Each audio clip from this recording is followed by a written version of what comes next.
mon chemin, comme je suis bien, sans mes tracas. You are now listening to Femme Regard Podcast with Tessa Markle and Carolina Alvarez. Femme. So welcome back, Femme fan listeners. Thank you so much for tuning in. As always, we have another fantastic guest for you today. Another person that we found through social media. She actually reached out to us about her film, and as soon as we saw the trailer, we were like, oh yes, we're in. Like, her story already sounded cool, but the movie is awesome. And we actually got a chance to preview the movie, and it was like, I'm blown away. I really am. So welcome, Stefanie Davis. She is a director. And are you the owner of Bouncy Boxer Media? Yes. Mm-hmm. Yeah. Ooh, love that. Yes, girl. A fellow female filmmaker, creative. Yes. Tell us a little bit about, even before this particular movie, like what your journey kind of been like a little bit. Yeah, I mean, just like you guys, I started out as acting. And once I moved to Florida about 7 years ago, I thought, yeah, I'll just give this a try. I really enjoyed drama in high school and college, and just kind of fell back in love with the arts in general. And then 2 years after doing all these roles where it was, just girl with one line, or a lot of the breakdowns were must be comfortable topless, must be comfortable nude, I was like, I don't want to do that anymore. Mm-hmm. So me and my two girlfriends, we decided, let's start making our own content. And Bouncy, I was a company I already had, as I was thinking I was going to do ebooks. And so it's like, okay, well, I already have this media company, and movies are media, so it'll be fine. And we started out with our dark comedy, Migraine Hell, and became the comedy people around here. Nice. Mm-hmm. Oh, that is awesome. So that's like your niche. That's something you guys you love to produce in the comedic. Yeah, and it started out very much with mostly comedy. And then I actually really enjoy more the dramas, and we kind of turned more into just being female-led stories, or just female-centric stories, especially interpersonal journeys like The Christmas Ride has. And do you each have separate roles in the company between you and your friends? Yeah. Or speak to that a little. I run it since I own it and I produce it. And then my two friends, Lexi Bell-Sturry and Chelsea Wolf, they're actors. And so they help me produce. They act in the majority of what you're seeing with us. And then we all get together and just talk about, what are we wanting to do next? What are we wanting to do next? So it's a very nice collaborative group. Awesome. I love that. And I love your logo and little animated thing at the end, because I grew up with boxer dogs, so they have a special. They're the best. Yeah. And they're always bouncy. Yes. Mine's 10 and she still bounces. Well, let's get into The Christmas Ride. Yeah. So when you reached out to us, you let us know that this was something you filmed all yourself pretty much. And yes, everything was improvised based off your outline, which I think is incredible. Like, you would never know that watching it, you guys. There's no awkwardness, or people are trying to think of what to say. It all just, it's like you stepped into a reality, show or something. It's really awesome. So yeah, tell us about what gave you that idea and how you got started with it and everything. Yeah. So this is actually my second feature. My first one, Hot Mess in a Wedding Dress. I released it in May of last year.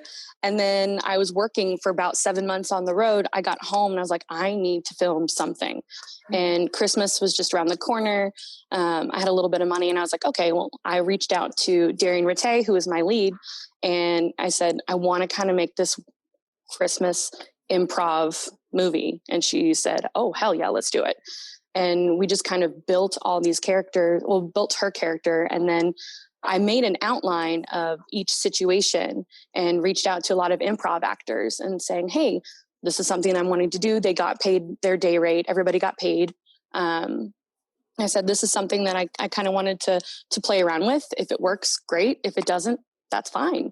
But I also wanted to challenge myself to see if I could one woman crew something. So not only was I like, okay, let's do an improv movie, but then I said, okay, I'm going to do it all myself. Yeah. That's it worked out pretty well. Yeah. Really well. I mean, like the production quality and everything is great. Like I am so blown away that you did that all by yourself. Like when you said all by yourself, I was like, okay, but does that mean she has like at least, somebody doing sound or whatever? Like for you to really be a one woman crew, like that's incredible. Mm-hmm. I had one day where I brought my friend Skylar June. She's a photographer. We did promo photography before we did our night shoot, and she stuck around to just kind of help out. She's wanting to get into cinematography, so she was my B cam for that night. But other than that, it was just me. Yeah, that's awesome. Well, I want to. Like the most awkward thing. I want to actually like break that down because I'm sure our listeners, one that's super inspiring. Like it's even possible. Like I'm still want to wrap my head around this one woman. So like, I want to like break that down, like, so that way, our listeners could hear some tips and tricks that you might have had, or like set up that you did to make your life easier, like things like that. It's like, you have to, I think, plan so much. And like, that's what I think really led to your success. Or that's what my brain goes to, is like, she did a lot of planning and like thought about how the light and like, you thought about it before. So that way you can trouble it later if something happened. So the main thing was that, I was in a seat that was not occupied. So the audience is always in a seat in the car. And I had a mixer with 2 lavs, and then I also had a boom. Boom is in between my legs, and I'm just like putting it wherever I can, but I'm mostly using the lav mics. And then I'm having the camera and using an angle that works for me as being the passenger. And the majority of it was, you have to plan these things before you do it. It's fixing it in pre-production. You can't just go in willy-nilly and think that, I'm just going to do something. Let's just see what happens. No, I planned a lot. For each of the actors, I used a color palette. So they all knew their color palette to go according to what their character was like, using color psychology. Like those that were very happy were in yellow. Those who were very loving and having a beautiful time were in red. Some of the more, the darker kind of stories, you're seeing some black and some brown and some blues. It was like brown is someone who's very like self-absorbed, but could also be someone who's very grounded. Blue is someone that is a little bit more sensitive. And then grays and blacks. And black was the ones that I used, especially for the last character. She was in all black. And you'll see why when you watch it.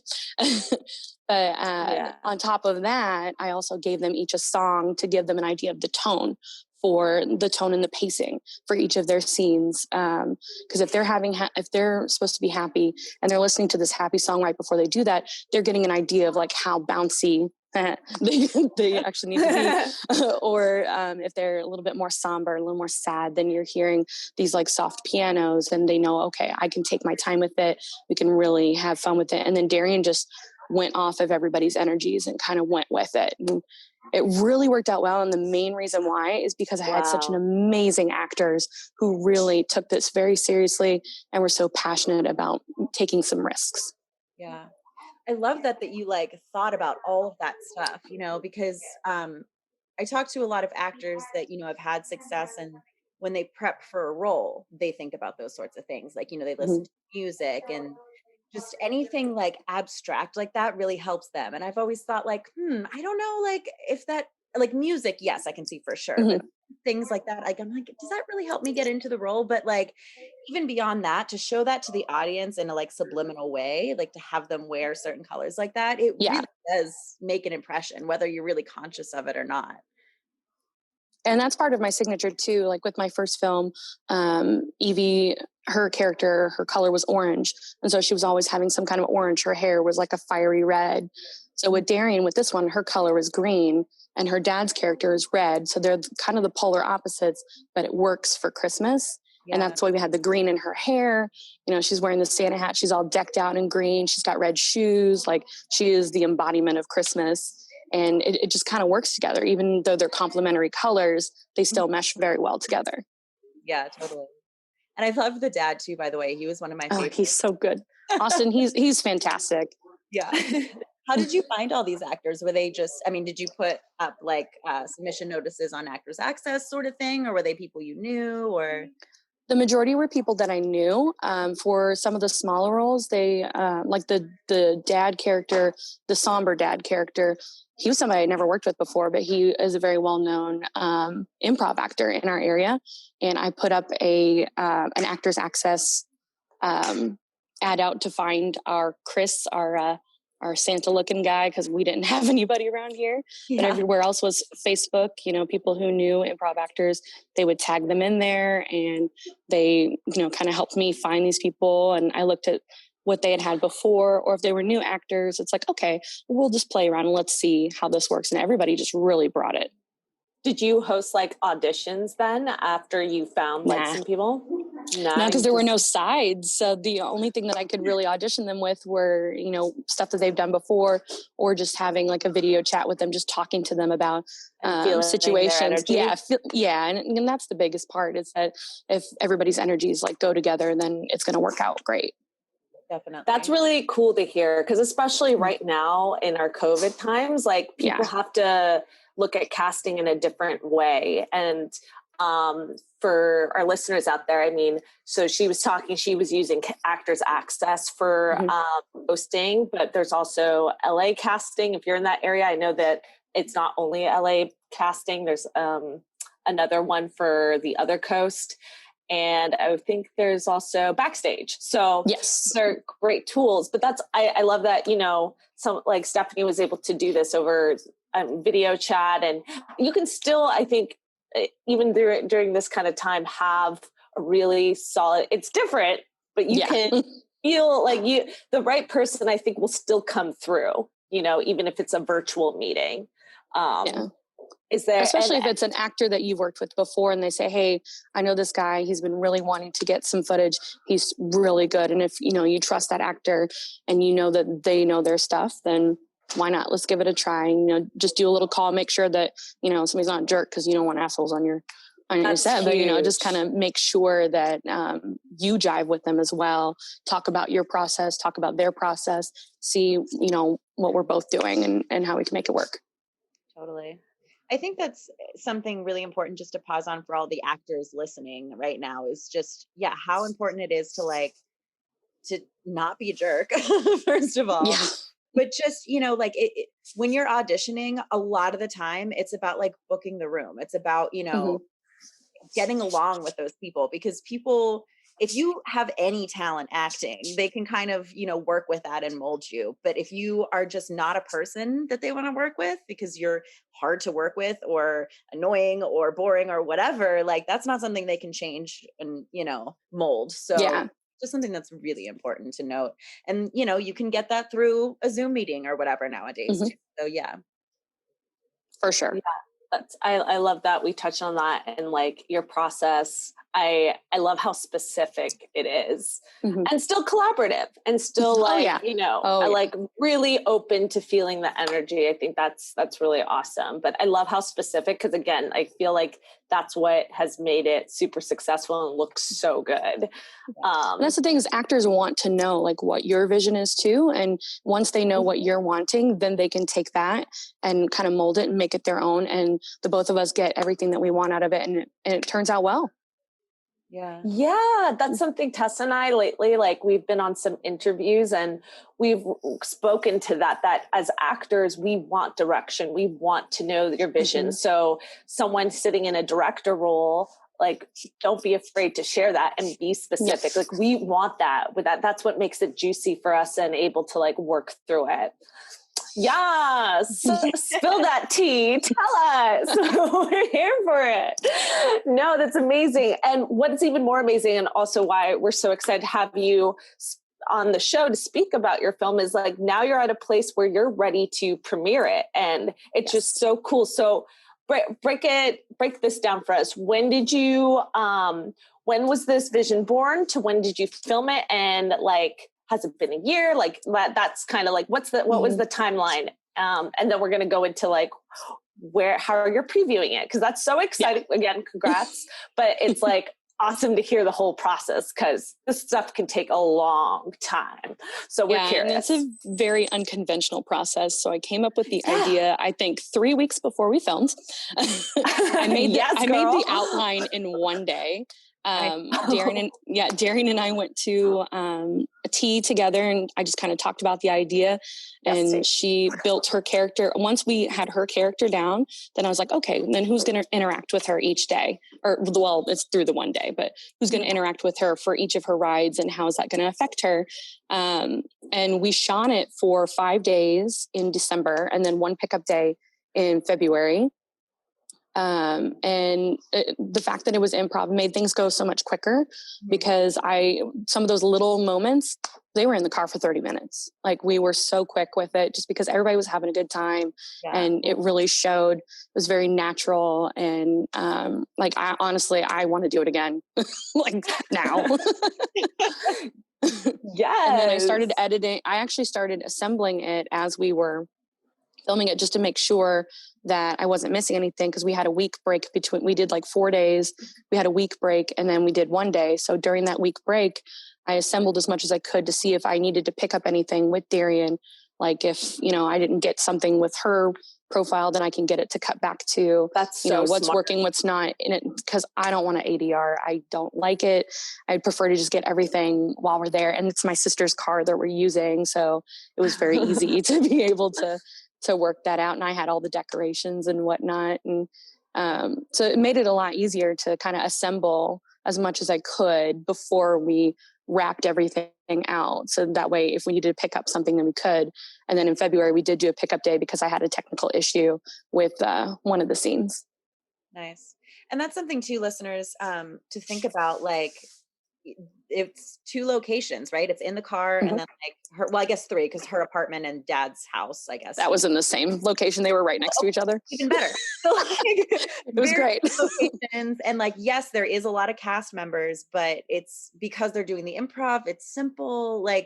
Making it as simple of a process as possible allows you then to get so much extra footage. You can spend time doing more takes or trying something else or whatever, because you're not spending time moving to a different location and resetting up all this stuff, and and that all takes time. It allows you to be the one-woman crew, and it allows you to work on assembling it in the middle of shooting it. That's almost unheard of, but it makes so much sense, and it's so much more efficient. Yeah. And get as much B-roll as you can when you're shooting. If you can, and you have moments to just get little insert stuff, you may never use it, but there may be a moment you have a camera bump that you can cut to something else. There was a couple moments that, because I'm in a car and I don't have a stabilizer, so there's times where my camera was getting shaky, and I'm like, okay, let's cut to Santa on the dash.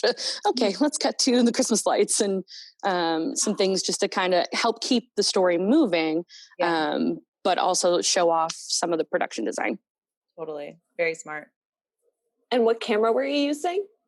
I have a Sony A7S Mark II. And then the lens that I was using is actually a Soviet Carl Zeiss lens from 1960s. So it was a vintage lens. It's 50 millimeter. It's my prized possession. I love it so much. Aww. And it was just like a dream filming with it. And then as I was looking at the playback and the footage, I was like, oh my gosh, I love this. It just has that gritty look.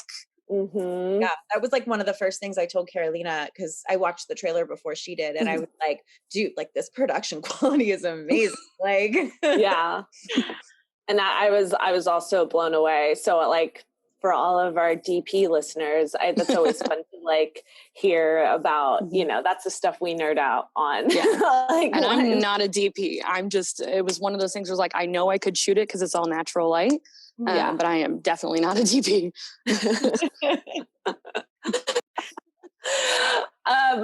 No, because it's really impressive what people can do. You don't need to have the top grade black magic, or you can literally do things on your phone these days. So I think for our listeners who I hope get turned on to go watch your movie, that they can see oh, okay, this is what she used, this is awesome. So I think it's always fun to talk about and hear what our filmmaker. It was an easy small setup, and it worked out for what I needed.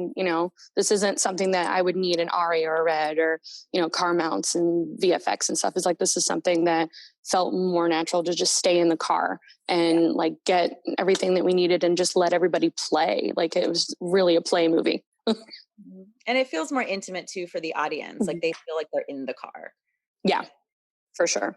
Yeah, that's what's, I think, key to see. You don't need always like the biggest setup for those small spaces. And so it's like, that's something else to think about in the production. Like, do I really need to rent out this big camera, or can I like keep it small and tight? And if you're like, don't have a huge crew, or it's just yourself, that you can just, you know, have something smaller. So you're not fumbling around, and every time you set up, you need to change a lens. Did you use that lens? Yeah. Just the one lens? The whole time. Yep. Just the one time? lens. And I think the continuity of it was, you know, that's what shows, you know. That's and I shot in 4K too. So if I wanted to punch in, there was a couple moments where I punched in a little bit, but shooting 4K gives you a little bit more leeway on that if you need to. Yeah. So listeners, that's something I discovered like recently throughout filming some projects, was that the real value to 4K, or even getting up to 6K, which was always like the battle for me. Like, do I really need 6K? And I think the key thing is, no, unless you're trying to like really punch in on something, because then it doesn't get all pixelated when you're you're trying to zoom into something without having a zoom lens. I don't need to like nerd out on that completely, but that was please nerd out. I love that stuff. Okay, listeners, you tell us if you like it. You like this, but that was what's cool, because sometimes you get overwhelmed. You're like, do I need this new 6K camera and this lens and all that? And you learn that you don't. Like, you just think about your project, and like, you know, if you're going to get all those intimate shots up close, no, you don't need a 6K lens with this zoom lens. 6K camera with zoom lens. Like, you're fine with 4K or even 1080p, y'all. So it depends on the story you're telling. You know, if you're telling this big sci-fi thing, you might want to get 6K, because then your visual effects will be a little bit easier. It'll be a little sharper. But if you're just telling like a nice drama or a relationship story, then if you shoot it in 4K, you're going to be rendering out in 1080 anyway. So at least with 4K, you'll get a little bit more leeway if you need to punch in a little bit. Totally. Yes. Yeah. So I love that. Thanks for highlighting that. Cause I think it's important. Like, you know, someone who like is trying to do multiple things on their own and figure that out, you know, that it's an important decision. And sometimes it gets overwhelming with the specs if you're not. Oh yeah. But always ask your friends who are in it, or us, fam. We got you. We got you. Well, or we'll send you to someone. Hey. Page over Stefanie. I don't do visual effects. I know people that do all kinds of visual effects. I'm like, nope, I'm not doing that stuff. That's the world I have. It just goes over my head. Yeah, don't ask me that. That's why we have so now, exactly. And so now we're ready. We're about to premiere. Talk to us about that, and like where you see distribution, if you're looking into that. Tell us all about that. That's what we want to know. So since it's such a small budget, I'm actually self-distributing it, just like I did with Hot Mess. But since it's a Christmas movie, there's a lot more of a niche down there. Like, there's people that that's all they want to do is watch Christmas movies. And those are the people that I think are really going to enjoy it, because it's a different kind of story. So right now I'm getting everything together. There's a film aggregator called Film Hub that I use to help with the distribution. So I'm getting everything together. I just got all my captions and stuff. So it's being submitted this week to start getting to channels, but it won't be released until November 1st. So even if they accept it and take the deliverables, it won't go live until November 1st. But Vimeo and Amazon Video Direct for the UK, Germany, and the US, I can do by myself.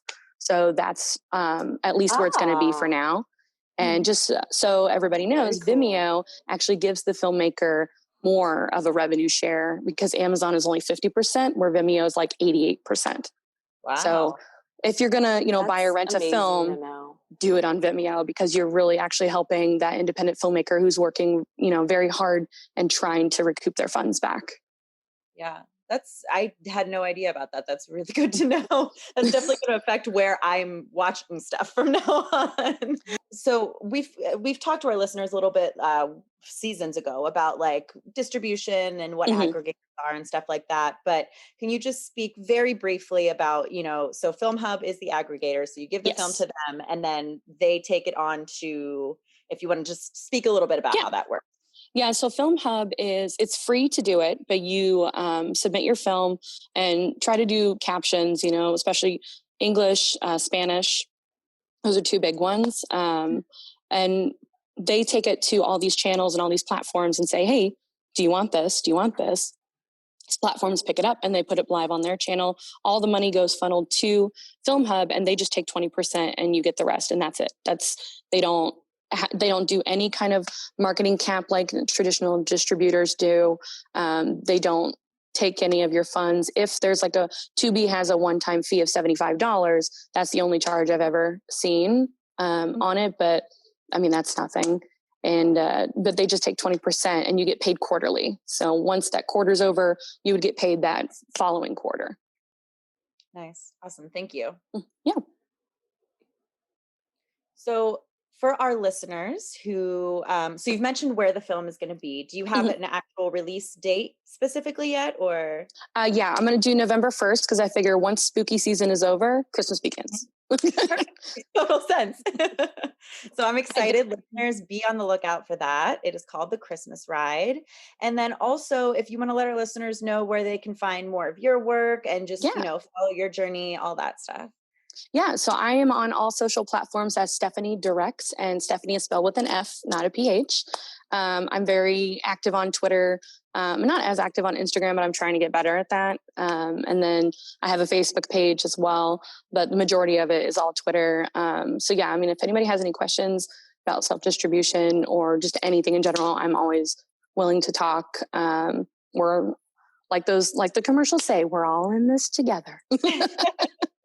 And it's very true too, because I mean, Carolina and I, we've learned all about this stuff, but we haven't really what we've made so far has just been we're going to put it out there on YouTube and share it with people. We haven't done anything the next level yet. So when it gets to time to do that, theoretically, we know what we're doing, but having never done it, it really definitely helps to talk to people like you who have done this and all on your own, so thank you for that. Yeah.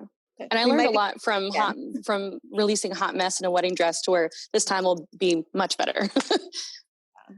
Every time it's just you do your next movie, your next movie, your next movie. And that's the name of the game. It's a marathon, y'all, not a race. And it really is. And you just get better as you go. And that's it's really exciting to see your skills develop, and you only learn by doing it. And that's what we always tell everyone. Just do it, educate yourself, but you're only going to learn, you're going to make mistakes. Just try to find ways to avoid making those really big mistakes. And that's just the key.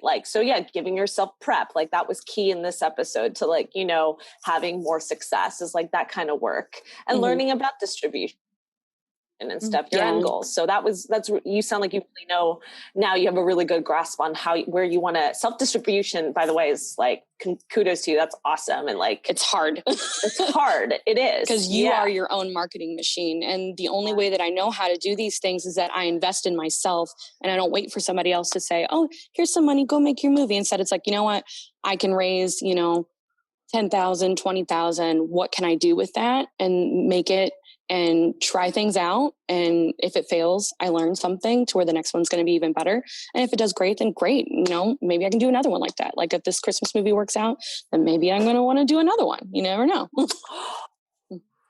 I like Christmas. That. I love Christmas. I love Christmas too. I'm already for the fall season to come and for Christmas. So we were watching Hallmark movies last night. It's fine. So it's that.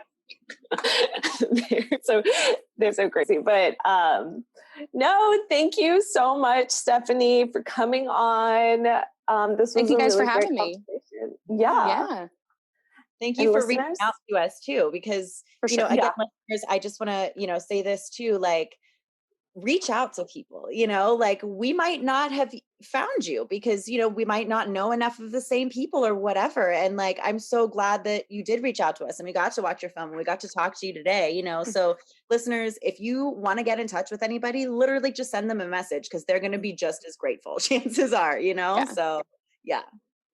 And thanks for listening to our show. Holla. I love it. I've binged them all as soon as you were on Noam Kroll's show. And then I was like, oh, these girls are awesome. And so I went on there and I binged the whole thing in 2 days. Oh, that's awesome. We'd love to hear that. So thank you so much, Stefanie, for coming on today. And thank you so much, listeners. We hope you guys learned something and got some inspiration.